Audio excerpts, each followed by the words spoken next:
Il y a des débats difficiles à avoir. C'est encore comme ça aujourd'hui. Il faut que ça évolue. La rencontre, la traverse, Barrette. Ça peut pas être pire, là. Voilà ce qu'on appelle le côté sombre de la politique. Minute, là. C'est tout. C'est simple de même. Aucune excuse, aucun aveu de culpabilité. Finalement, on a abusé de sa naïveté et de sa grande gentillesse. Il n'a pas été assez méfiant. C'est ce qu'il dit, M. Kerr. Qu'est-ce que tu en penses, Emmanuel? Ben, à en croire M. Kerr, le boulot d'un ministre, c'est de s'asseoir, là, tu sais, comme un bébé dans une chaise haute, là, puis de se faire donner du pablum, puis de pas poser de questions. Je veux dire, c'est ça, être ministre. Moi, je suis correct, là, mais oui, vous me le direz. Pas assez méfiant. Je veux dire, il y a deux éléments là-dedans. Hein. Puis quand on regarde là, les chiffres puis tout ça, là, en tout cas, c'est un peu compliqué. C'est assez compliqué parce que c'est vrai que les gestionnaires de ce projet-là, à l'intérieur de la SAQ, pour reprendre l'expression de Marc Tanguay, ils ont fait du fling-flang dans la façon dont ils présentaient les chiffres. Pour pas que ça paraisse trop que les budgets explosaient. Ça, c'est une chose. Mais la réalité, c'est qu'à partir de 2020, ils ont refait là, les budgets. Puis en 2022, là, en juin 2022, quand le ministre Kerr, il rencontre les gens de la SAC, là, d'après les documents qu'ont obtenu le devoir, là, je vous les montre ici, là. Voyez, là, il y a un petit truc là, qui est encadré, là. Mais le petit chiffre qui est encadré, il dit 416 millions de dollars. Mais ça, c'était un ministre qui est un petit peu à ses affaires. Tu dis, ben voyons donc, la dernière fois qu'on s'est rencontrés, cette ligne-là était à 96 millions de dollars. Ben Qu'est-ce qui est arrivé? Alors, sous prétexte qu'on n'a pas entouré en rouge, là, écrit alerte, alerte, alerte, alerte, on lui a menti. On lui a pas menti. Ils sont là, les chiffres. Elle est là, l'explication pour l'explosion des coûts. Alors, ce qu'on a, c'est un ministre qui pose pas de questions. Alors, il pose pas de questions par aveuglement volontaire ou il pose pas de questions par incompétence. Les gens seront libres de juger. Puis c'est la même chose. On est tous tombés à terre quand la vérificatrice générale a déposé son rapport en apprenant que, tu rendu au mois d'octobre, là, quelques mois à peine avant d'appuyer sur le bouton, il y avait 20% des tests qui avaient même pas été commencés. Oui. Ah ben tu sais, ça aussi, c'est dans une autre feuille de brefage, un autre document dans les brefages qu'a reçu le ministre. Puis ça non plus, il n'a pas posé de questions. Tu sais? Alors, à un moment donné, il est devenu un boulet, puis c'est le pari du gouvernement, c'est qu'en se débarrassant de lui, ça va mettre le couvercle sur le reste de la marmite, j'en doute. C'est ça. Alors, Gaétan, est-ce que c'est le bouc émissaire parfait? Maintenant, on peut tourner la page et passer à autre chose? Ben non, certainement pas, parce que il faut faire la lumière. C'est toujours commode là, d'avoir un ministre qui est soit remanié ou qui démissionne ou qui est démissionné, parce que en plus, quand on le fait le jour où on s'en va pendant 2 semaines en vacances, en la semaine de circonscription, en français, ça veut dire dans les vacances scolaires, c'est bien commode. Et ça veut simplement dire que ça va mal. Maintenant, sur la question, est-ce que les gens peuvent juger de la situation? Ben, je vais vous aider, moi, OK? Parce qu'Éric Kerr, là, moi, j'ai été dans l'opposition avec lui et j'étais son critique. Et Éric Kerr, là, c'est un obsessif-compulsif. OK? Il n'y a pas beaucoup de ministres qui connaissent parfaitement leur dossier. En général, là, quand on leur pose une question en commission parlementaire, je vais passer la parole au sous-ministre avec consentement. Je vais passer la parole, s'il y a consentement, à tel autre fonctionnaire. Et ainsi de suite. Sais-tu qui est le champion de passer la parole? Christian Dubé. C'est toujours ses fonctionnaires qui répondaient. Jamais lui. Mais Éric Kerr, jamais, il répondait toujours, il n'était pas collable sur ses projets de loi. Ça veut dire, là, qu'il sait ce qui se passe dans son environnement ministériel. Et ça veut dire que, et les documents le montrent, incluant les documents caviardés, il les voyait, là, ces dépassements-là, mais il était en période préélectorale. Et Éric Kerr, là, moi, c'est un gars sympathique, là, de personne à personne, mais c'est un politicien. Il est là pour que le gouvernement reste au pouvoir.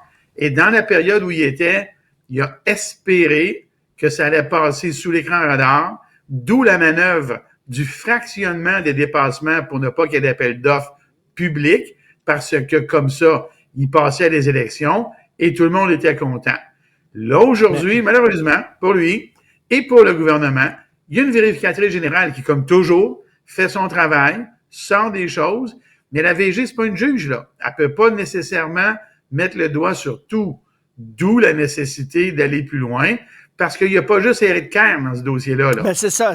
Il y a C'est François ça. Bonnardel, il y a Geneviève Guilbeault, là. Emmanuel, il y a quelqu'un qui nous a écrit, un auditeur, il dit « J'ai travaillé avec Éric Kerr, moi. » Il dit « Je peux vous dire, là, oui, les responsables, mais quand même, c'est la machine. » Il dit « J'espère qu'on ne prendra pas Éric Kerr comme l'arbre qui va cacher la forêt. » là. Il dit « Le problème, c'est la machine elle-même. » Non, mais la machine de la CAQ, on s'entend, de la SAC plutôt, a caché des choses, là. Je veux dire, c'est ça, et c'est parce qu'il y a plusieurs histoires là-dedans.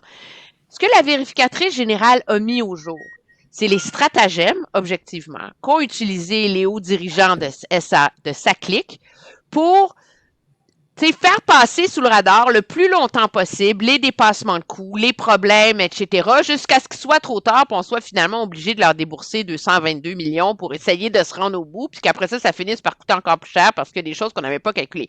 C'est là-dessus qu'elle a enquêté, la vérificatrice générale. Donc, oui, il y a une culpabilité de la machine, là. Ça, c'est clair.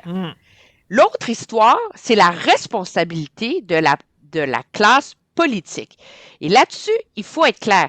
Les ministres de la CAQ peuvent se cacher derrière la vérificatrice générale tant qu'ils veulent.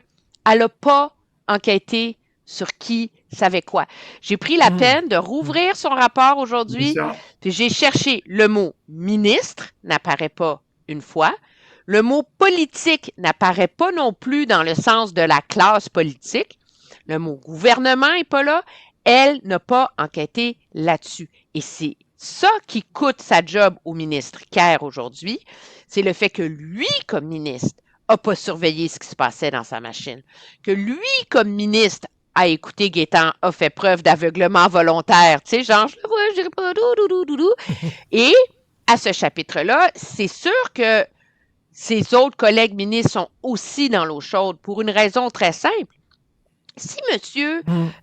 Kerr, comme ministre responsable de la cybersécurité puis du numérique, reçoit une séance d'information avec les hauts dirigeants de la SAQ en juin et que dans les documents qu'on lui remet, il est écrit l'explosion des coûts là, de 96 à 416 millions pour l'élément là, qui est au cœur du problème, on sait que M. Bonnardel, comme ministre des Transports à l'époque, a lui aussi rencontré des hauts dirigeants de la SAQ en juin. Alors, la question qui se pose, c'est, je présume que les dirigeants de la SAQ ont d'autres choses à faire que de faire des PowerPoint pour des ministres. Est-ce que lui aussi, dans le fond, n'a pas reçu les mêmes informations avec les mêmes documents? Donc, Gaétan, on garde la guillotine devant le Parlement, là. Ben on la démonte pas tout de suite. Absolument. Écoute, moi, je ne peux pas ne pas voir ça. Je ne peux pas ne pas faire des parallèles. Moi, j'ai été ministre là quand on a construit le CHUM. OK? Ça a coûté 4 milliards de dollars. OK? J'avais des réunions mensuelles et à laquelle je ne posais qu'une seule question. Est-ce qu'il y a des dépassements? J'étais ministre, puis on avait le CHU de Québec. J'avais des réunions mensuelles. Je ne posais pas juste une question, mais la première question, c'est quoi l'état de dépensement? Est-ce qu'on est dedans? Je ne demandais pas, avez-vous mis la prise électrique à la bonne place? Le dépensement, ça ne se peut pas que les 3 ministres qui ont été impliqués là-dedans n'aient pas posé ces questions-là. Et s'ils survenaient, là, on apprenait que ces gens-là ont menti, ben là, c'est de l'UPAC, là. Là, c'est de la fraude, c'est un crime. Je ne le crois pas. Ces fonctionnaires-là, tu sais, c'est bien beau dire que la machine n'est pas bonne.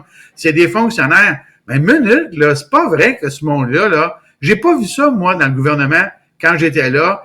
Des fonctionnaires dont la mission, là, dans la vie de fonctionnaire, c'était de fourrer son ministre.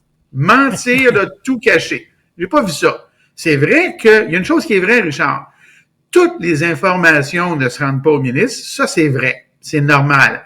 Mais quand c'est crucial, genre un budget, là, genre un dépassement de 100, 200, 300 millions, ça se rend au moins au sous-ministre et ipso facto au ministre à peu près après. Ça se peut pas, cette affaire-là. Alors, il y a quelqu'un qui a pas dit la vérité là-dedans et il est possible que Éric Kerr ne nous dise pas tout non plus. Et la même chose pour François Bonnardel et Geneviève Guilbeault. Alors, il faut gérer de façon rigoureuse. J'ai d'ailleurs demandé à notre recherchiste, est-ce qu'il y a un dépassement de temps? Il me dit oui. Donc, je vous laisse On se reparle demain. À Salut. demain. Au revoir. Bye.